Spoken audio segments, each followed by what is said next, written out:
నమస్కారం అండి. అస్సలాము అలైకుం. కరీంనగర్లో ఇటు 20 డివిజన్ 19 డివిజన్లో గత బీఆర్ఎస్ పార్టీ హయాంలో మాజీ MP Boinapalli Vinod Kumar smart city నిధులతోటి గంగుల కమలాకర్ గారు, సునీల్ రావు మేయర్ గారు ఈ డివిజన్ పరిధిలో ఉన్నటువంటి గరీబ్ ఉన్నటువంటి పేద ప్రజలకు శ్మశాన వాడక ఏర్పాటు చేయడం జరిగింది. మరి గతంలో ఇక్కడ 23వ తారీఖు 12/2022లో 2022లో ఏర్పాటు చేసుకున్నాం. 45 లక్షల నిధులతోటి బ్రహ్మాండంగానటువంటిది ఇక్కడ వైకుంఠ దహనం శ్మశాన వాడక ఏర్పాటు చేసుకున్నది. మరి కరీంనగర్ నగరపాలక అధికారులు కానీ, మరి కరీంనగర్ జిల్లా కలెక్టర్ గారు కానీ, కమిషనర్ గారు కానీ అధికారులు గతంలో పైసలు పంపించినటువంటి ఈ వైకుంఠ దహనాలకు, ఈ శ్మశాన వాడకలకు మరి దీన్ని ఎందుకు యూస్ఫుల్ చేసుకుంటలేరు ముందుగా చెప్పాలి. తర్వాత ఏంటంటే మేము ఈ గారికి అడిగినాం, ఈ పరిధిలో ఉన్నటువంటి ఈ గారికి, డి గారికి, ఏఈ గారికి, ఎస్సీ గారికి అడిగితే ఎస్సీ గారు ఇచ్చే సమాధానం మాకు ఏంటంటే, మా నంబర్ మీకు ఎవరు ఇచ్చిర్రు, మీరు ఎవరు ఫోన్ చేయమన్నారు మమ్మల్ని అని ఎస్సీ గారు చెప్తారు. ఈ గారు అంటారు నేను ఆల్రెడీ దానికి పాత టెండర్ ఉంది, పంపించిన పని వర్క్ స్టార్ట్ అవుతుందన్నారు. నేను గతంలో 1 మంత్ నుంచి 2 మంత్స్ నుంచి దీని గురించి కొట్లాడుతున్నా. ఈ రేకుర్తి ప్రజలలో పేద ప్రజలు ఉన్నారు. ఇక్కడ దురదృష్టం వల్ల అనారోగ్యంతో చనిపోతే వాళ్ళకు ఇక్కడ తీసుకురావడానికైతే ఇక్కడ సౌకర్యాలు ఉందని చెప్పేసి, ఊరు పక్కనే ఉంది కదా అని చెప్పేసి వస్తారు జనాలు. వచ్చినప్పుడు ఇది నిర్భయంగా మారిపోయింది, ఇది గాంజాగా మారిపోయింది, ఇది తాగుతులు అడ్డగా మారిపోయింది, ఇది ఒక గుండాయిజం మారిపోయింది. ఇక్కడ వెంకటేశ్వర కాలనీ కాడ ప్రజలు చుట్టూ కొంత ఇల్లులు కట్టుకున్నటువంటి పేదలు ఉన్నారు. ఇక్కడ వాళ్ళు కూడా ఉన్నటువంటి స్థాయిలో ఉన్నవాళ్ళు చనిపోతే నీళ్ళ ట్యాంకర్ వస్తే గోడకార ఉండి స్నానం చేసి వెళ్ళిపోతారు. మరి లేనోని పరిస్థితికి నగరపాలక సంస్థ వహించాలని ట్యాంకర్ కూడా పంపించది. ఎందుకు దీన్ని పట్టించుకోవడం లేదని చెప్పేసి నేను కమిషనర్ గారికి అడుగుతున్నాను. ఈ ప్రజల మీద ఇంత కూడా ప్రేమ మీకు లేదా? ఇక్కడ గెలిచినటువంటి కొత్తగా నియమైనటువంటి కార్పొరేటర్లు కూడా దాన్ని దయచేసి దీని మీద దృష్టి పెట్టాలి. రెండోది, నగర మేయర్ గారు, భారతీయ జనతా పార్టీ మేయర్ గారు కూడా పాలక వర్గంలో వచ్చిండ్రు, సంతోషమైనటువంటి.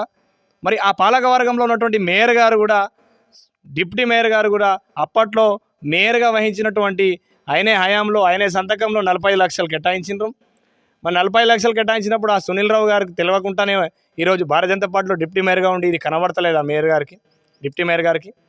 మరి బండి సంజయ్ పార్లమెంట్ సభ్యులు, కేంద్ర మంత్రి, హోంశాఖ సహాయ మంత్రులు, అన్న తమరు ఎక్కడైనా పోయినా ఏ ఎలక్షన్ ప్రచారంలో అయినా మతాల గురించి మొలదారాల గురించి మాట్లాడతారు. దయచేసి ఇది చూడాలి మీరు. ఇది కూడా ప్రజలకు సంబంధించిందే. నేను మత కులాల గురించి మాట్లాడదని తెలుసుకుంటలేను.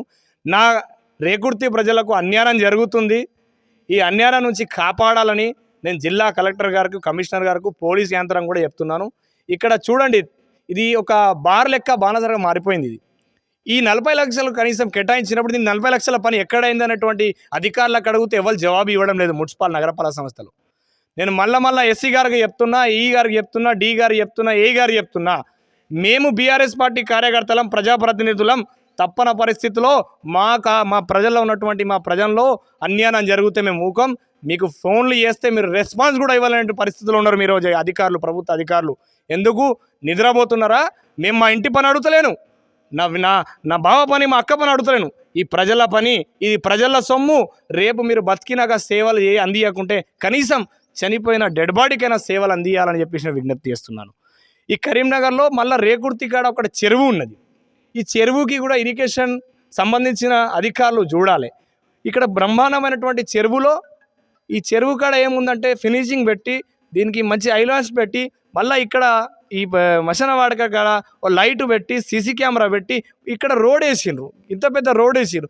మరి ఈ రోడ్ వేసినప్పుడు కనీసం వాళ్ళకు చనిపోయిన వాళ్ళకి తీసుకురావడానికి ఎందుకు భయపడుతున్నారు అంటే ఇది నిర్భయంగా మారింది. అధికారుల దృష్టి ఇక్కడ దీని మీద పడతలేదు. ఇక మేము కొబ్బరికాయ కొట్టినాం, 2 కార్పొరేటర్లు, 2 డివిజన్ కార్పొరేటర్లు కొబ్బరికాయ కొట్టినాం. గత 19, 18 కార్పొరేటర్లు, 2 కార్పొరేటర్ కొబ్బరికాయలు కొట్టిండ్రు, కమిషనర్ గారు కొట్టిండ్రు, ఎమ్మెల్యే గారు కొట్టిండ్రు. దాని తర్వాత నిర్భయంగా మారిపోయింది. అంటే ఫోటోల పేపర్ల మేము ఇన్ని చేసినాం ప్రజలకు అని చెప్పుడు తప్ప ఇది యూస్ఫుల్ చేయడం లేదు. మీరు ప్రజలకు కూడా నేను ఒక చెప్తున్నా, దయచేసి ప్రజలు కూడా మన ఊర్లో ఉన్నటువంటి ఇలాంటి అనసౌకర్యాలు కాకుండా సౌకర్యాలు తీసుకొని పనిచేయండి.